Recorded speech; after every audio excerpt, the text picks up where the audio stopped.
The Labour Party just keeps sinking to new lows after inviting Islamic extremist Shakeel Begg to an anti-racism day.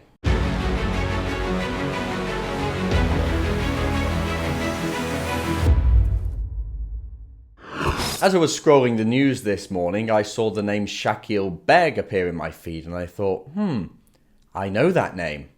And I did know that name. It turns out that Shakeel Begg is, of course, an Islamic extremist involved in Lewisham Islamic Centre. And the story is that the Labour Party have invited this man to one of their anti-racism days. And there's many different stories that this guy's been involved with before, which I'll talk about in a minute. But I just want to quickly go through this article with you in the Express. It says, Labour blasted for inviting Islamic extremists to anti-racism event. And by the way, it's not hyperbole, it's not exaggerating. This guy really is an Islamic extremist, and the article explains very well why. It says, the Labour Party has been condemned for its unacceptable actions after inviting a known extremist preacher to an anti-racism rally. Imam Shakeel Begg was invited to attend the Lewisham Labour Against Racism event along with Labour MPs Janet Dabby and Vicky Foxcroft yesterday.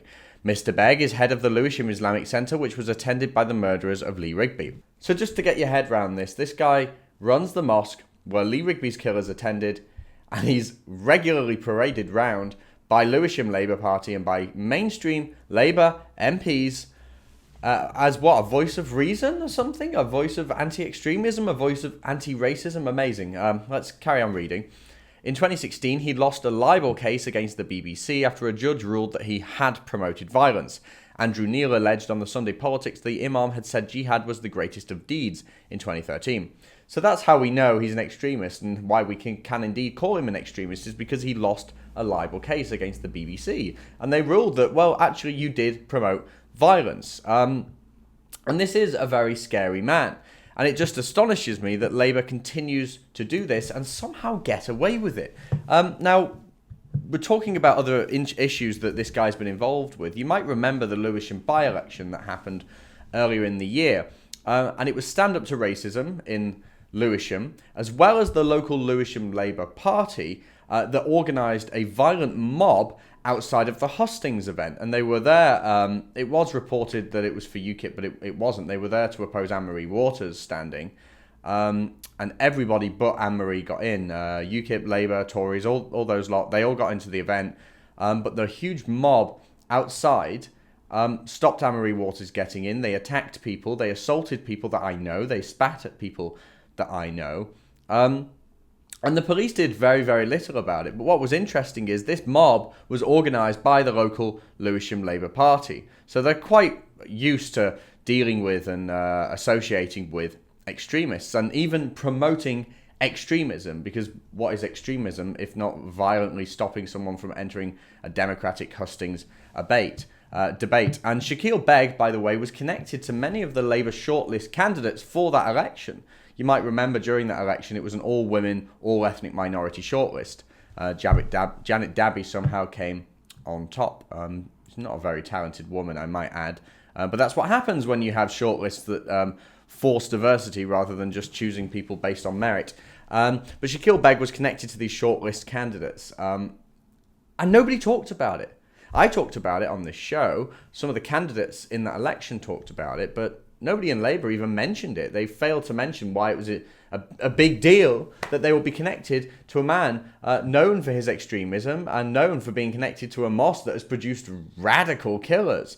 And the party, by the way, the Labour Party, it keeps getting away with it, but it's important to realise that more people are seeing there's an issue here. And I think more people are waking up to the fact that Labour no longer represents normal people. This is suddenly a party of extremism, a party of even anti-Semitism, which makes sense when you have Islamists within your ranks.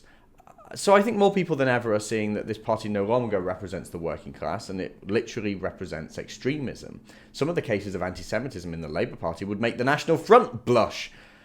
Which is a very, very worrying thing indeed, that this is the second biggest party in government inviting extremists to its events, and without seeing the problem there, and without being criticised to a great deal by any of the other politicians. And the reason the Tories aren't jumping on this, by the way, is because the Tories are just as bad. The Tories are just as bad when it comes to extreme Islam and radicalism. They have no solutions proposed to solve it. They've got no idea what to do. And anyone who does talk about it, they shut down. And many supporters within the Tories are quite happy to see events shut down in the same way that the Labour Party does it. So I think it's time that the Labour Party is abandoned, frankly, by the working class. I think it's time for working class people to look at this party, compare it to what it used to be, and realise this ain't the same anymore. This isn't the average working man's party. This is literally a party for extremists. If you want to see more from me and the rest of the Rebel team, be sure to download our new app from the Apple App Store and the Google Play Store.